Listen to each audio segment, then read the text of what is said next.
So I knew what I was coming over here to. Like, I knew what happened to me here. But there's just something about looking at it now. Doesn't quite seem real. It's like someone's playing a cruel joke on you. Well, doesn't help that I was killed by a rabbit. You do realize it wasn't an actual rabbit, right? Just the serial killer called himself the rabbit. I've seen Monty Python. I know what those things are capable of, so... Touché. So I wasn't killed by Carolyn, and I wasn't killed by any of Donovan's innocent killers. So I didn't become obsessed with Donovan. I became obsessed with tracking down the serial killer. He altered my timeline when he killed you. But if he altered your timeline, you shouldn't have any recollection of your time with Donovan. Well, that's true, but something happened a few weeks ago. Something that brought all those memories back. Which was? In your timeline. Well, Mike, it's not really a timeline. It's an alternate reality. So just one world within many of a multiverse. All right, well, so in your reality, Doctor Who, is there a Jeff? Yes, yeah. He was your best friend. So when you died, he took me under his wing and he helped to guide me on my path. Was he... a friend of the project? Yeah, for a very, very long time. Well, after you were killed, he and I drifted apart. So he threw himself into the project until they had a little bit of a falling out and he went out on his own. Then a few weeks ago, he resurfaced. He had tracked down the rabbit and he wanted to enlist my help in hunting it down, killing it, ending it once and for all. Okay. He explained to me that the rabbit had altered my timeline and that we needed to stop him from going back in time and killing you. Okay. Only first we had to make a little bit of a side trip.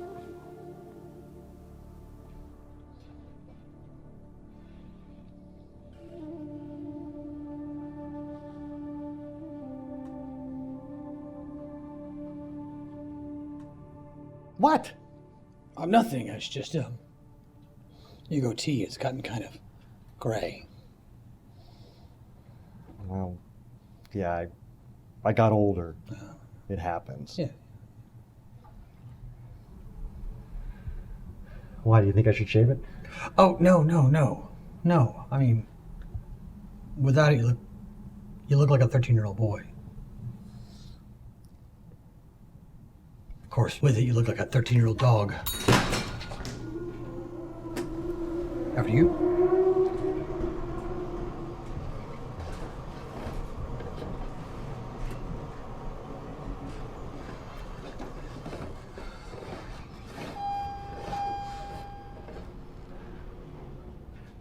So I guess this is what you call a helmet.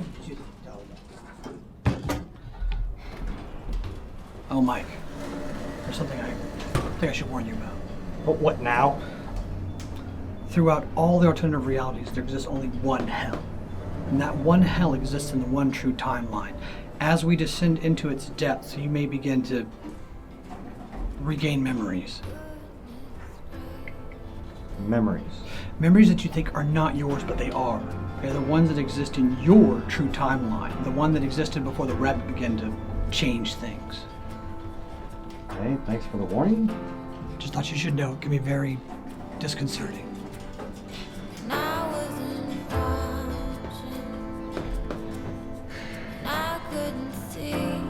If a farmer has 26 sheep and one dies, he has 25. Nope, 19. What? Why, Miss Loveland, are you asking me out on a date? I, Detective Diane Loveland, am asking you, Mike Lorenzo, out on a date. Yeah, Diane and I were thinking about going on a date after this is all over. What? Precinct have a problem with that? We get out of this. You can lick whipped cream off Diane's ass on the mayor's desk for all I care. See? How's Tuesday sound? I'll bring the whipped cream, you call the mayor.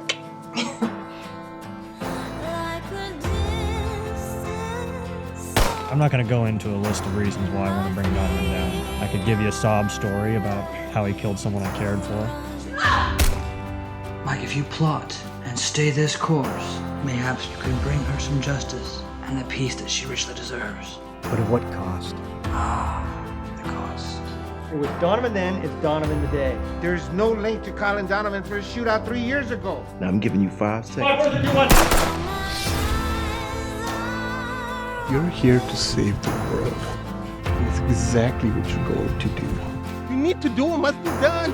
At what cost? At all costs!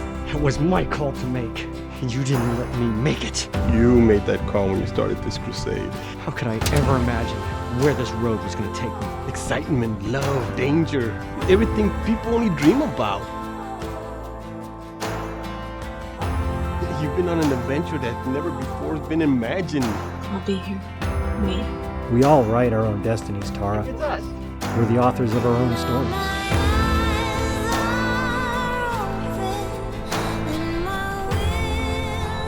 Okay? Oh, yeah. Just peachy.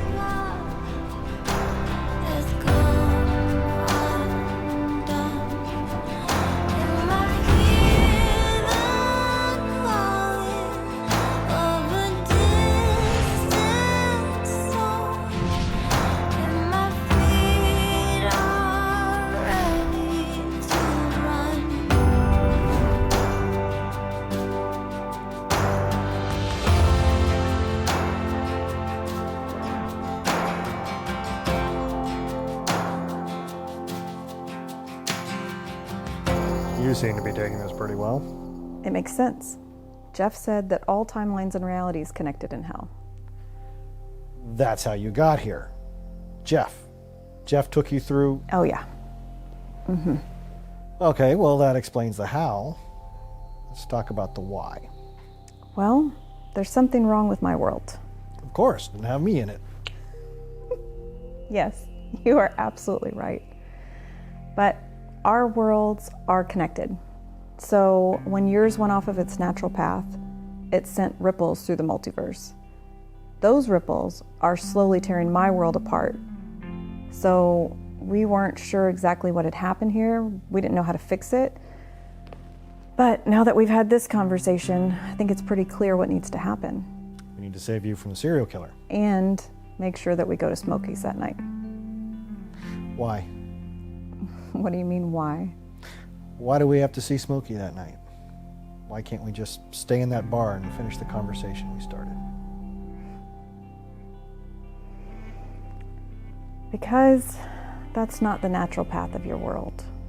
And if I'm not killed by Carolyn, you don't go on your crusade for Donovan, and if you don't follow your path, Then both worlds will start to fall apart. just like I couldn't go back and save my Mike, I can't go back and save your Diane. You know, there's a part of me that would like to try and capture what we had before. I know. But the other part,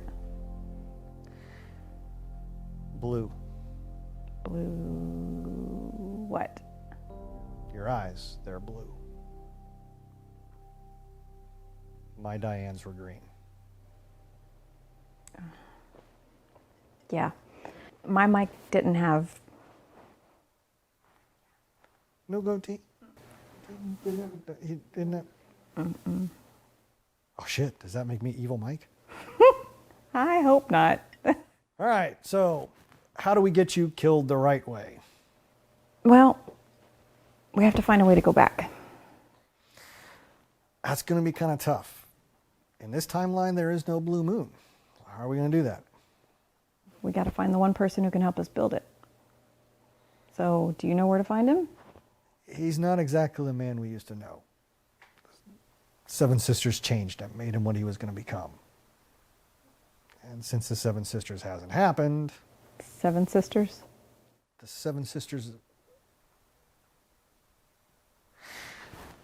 In your timeline, what year is it? It's 2006. Oh. Why? Mike, I've noticed text a little further along here, but what year is it? And who are the Seven Sisters?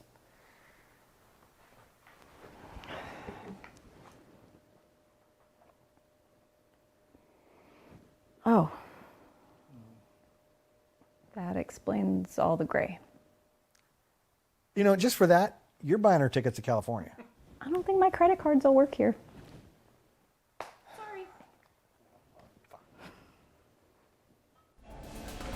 Hold down, Nick, Martin, come on, man. please. I won't do it again, please. Still, baby. There we go.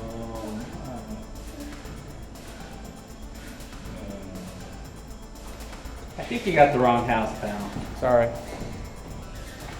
Is she gonna be okay? I suggest you mind your business and get out of here.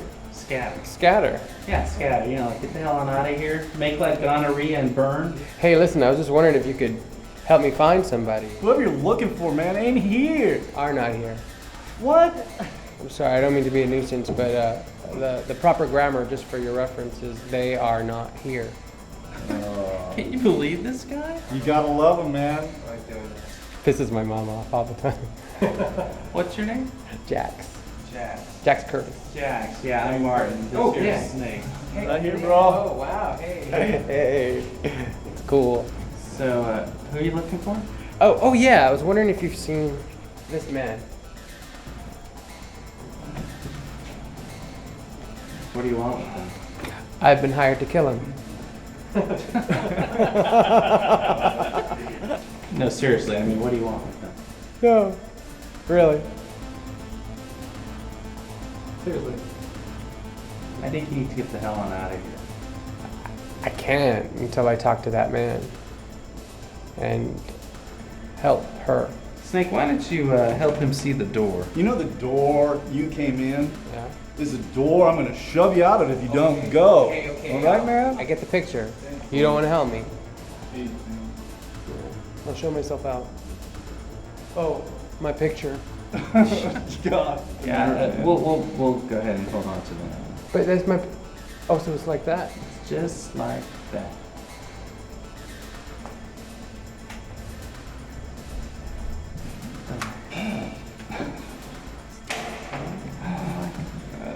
Get that in. I decided I'm not leaving without my picture. Or the girl. Are they worth losing your life over? It's so funny. Really? What's that? I was just gonna ask you the same question.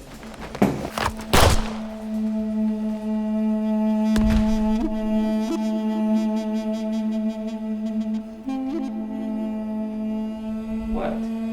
You know. Pick a vein. It's empty. That's my point.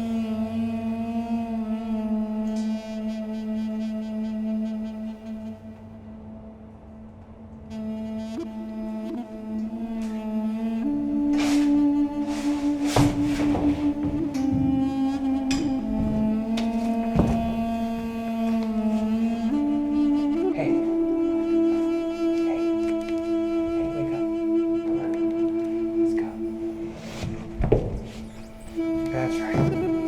Be careful. Come on.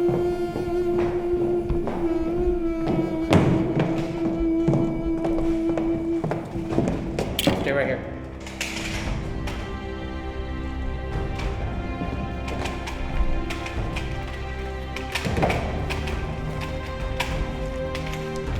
What? It's okay.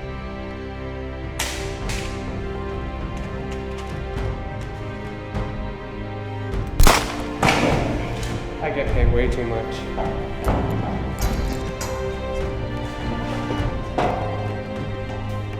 Come on. Charge me by the hour, we gotta get a move on, babe.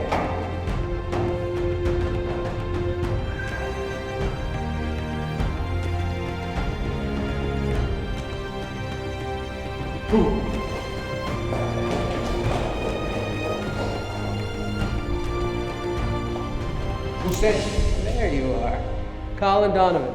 I told him and I'm telling you, this one's not for sale. I'm assuming that's why we're not buying her. Look around, there's plenty girls here. I'll sell you any one of them. Why her? She's special. I mean, look at that ass. Not good enough. Why? I don't know. I just do as I'm told. Don't take her. Without her, I got nothing. Haven't you figured it out yet, John? You're already out of business.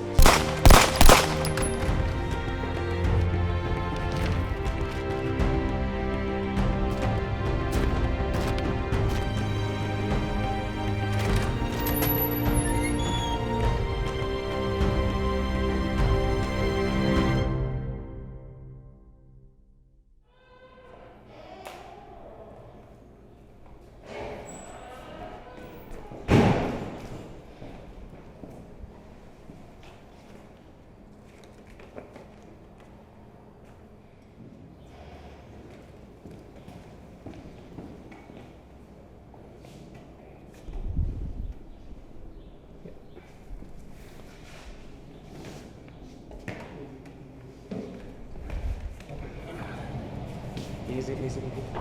I got you.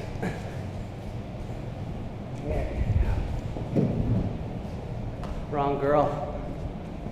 Hey! What about the other girl? Oh, she's in Mexico. So you've never met Jax? I have heard some stories, like some really, really good stories. But no, unfortunately, I've never met Jax.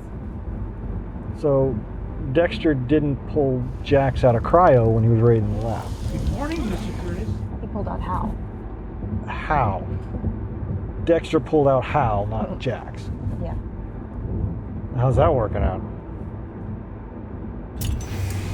About as well as you might expect it to. Watching a monkey fuck a football. So what you're saying is Chow could take on Arnold, Van Damme, and still have the energy to take on Sly. Definitely. There is no American action hero that could take on the Chow. Sure there is. Who? Willis. I think Caroline has a point here. Now Willis has the smarts. And charming wit and uncanny banter. Hey. You too, Mike. You too. And he's mostly an Einstein with a gun. Einstein was an idiot. And when he has to fight hand to hand, he's a lunatic. He's a wild man. What about Color of Night? Don't even bring that one up. Blind date? Death becomes her.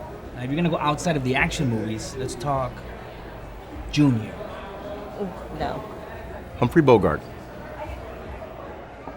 With all due respect, Mr. Donovan. No, Montoya. We're drinking. You may call me Colin. Really? Absolutely not. Not really. Okay. But Bogart? Humphrey Bogart was the action hero of the 1940s. That was 60 years ago. I mean, today's action hero, Willis, Sly. Bogart never let his emotions get the best of him. What about High Sierra? That was an earlier movie. I'm talking about Maltese Falcon, Big Sleep, Casablanca. The man gave up Ingrid Bergman just to save the world. Ingrid who? That's just because he knew that it was never meant to be. When Rick knew Ilsa in Paris, she was grieving over a dead husband. She never really had any true feelings for Rick, or hell, probably for Victor for that matter. We know what she was willing to do to get Rick to help her out of Casablanca. All right, I understand what you're saying about Rick and Ilsa, but she loved Victor. No self-respecting woman's going to cheat on her husband if she truly loves him. Mike, I understand your point, but let me ask you a question. Do you believe that Ilsa thought that Victor loved the cause more than her? Most definitely. So I submit to you that she slept with Rick to get Victor's attention.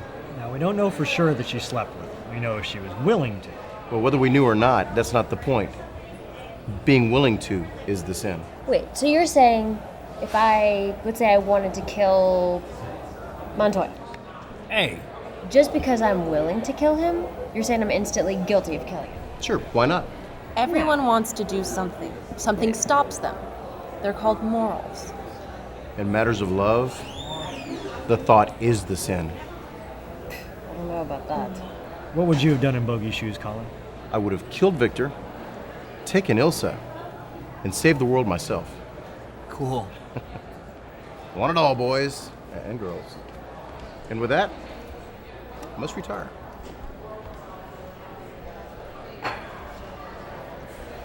Hey, can I walk you to your car? Caroline, I've had a little bit to drink, but I'm not 6 years old. Can this wait till Monday? Apparently not. Mike? Montoya. Tara. Go be safe. I get the call, Colin.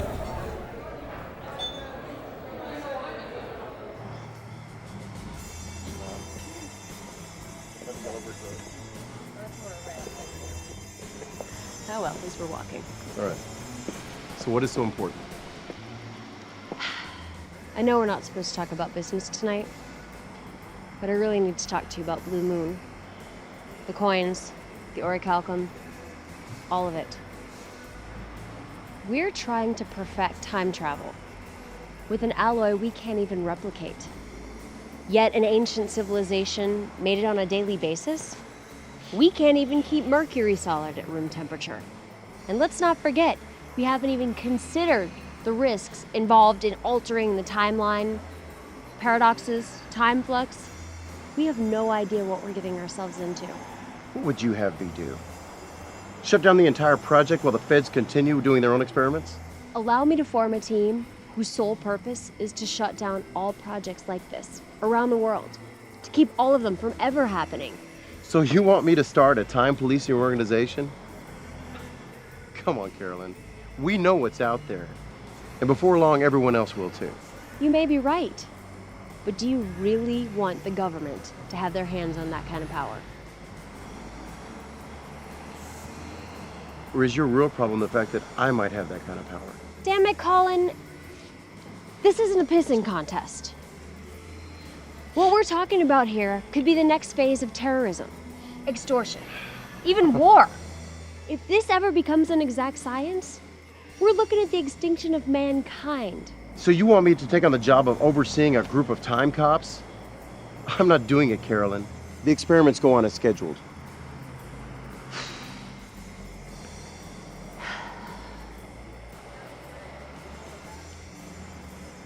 I'm not trying to destroy the world. I'm trying to prevent others from destroying it. I'm trying to save lives. There was a man, about 100 years ago. He discovered a way to save hundreds, thousands of lives. He figured out a way to take the duties of an entire division of soldiers and make it the duty of one man. He thought by having one man operate one piece of equipment, he could save countless soldiers' lives. John Gatling, the inventor of the Gatling gun.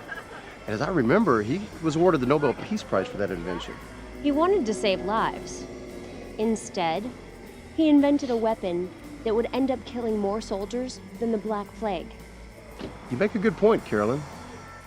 But if Mr. Gatling had not invented the gun, how long would it have taken for somebody else to do the same thing? All I'm asking is that you'll at least think about it. I'm sorry, Carolyn, I have thought about it. If you ask me for permission to assemble a team so that you can wipe out the Fed labs again, I will. If you ask for me to allocate the money so that we can find out who else is doing experiments, I will. But I will not stop my own tests. It'd be the same as asking King Arthur not to search for the Holy Grail. So you're admitting that this is an obsession? I understand your concern. I understand your objection.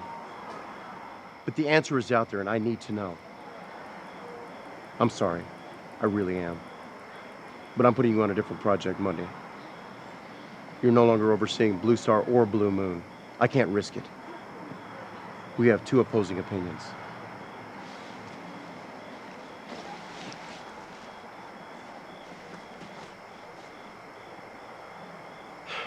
Good night, Carolyn. I'll see you on Monday.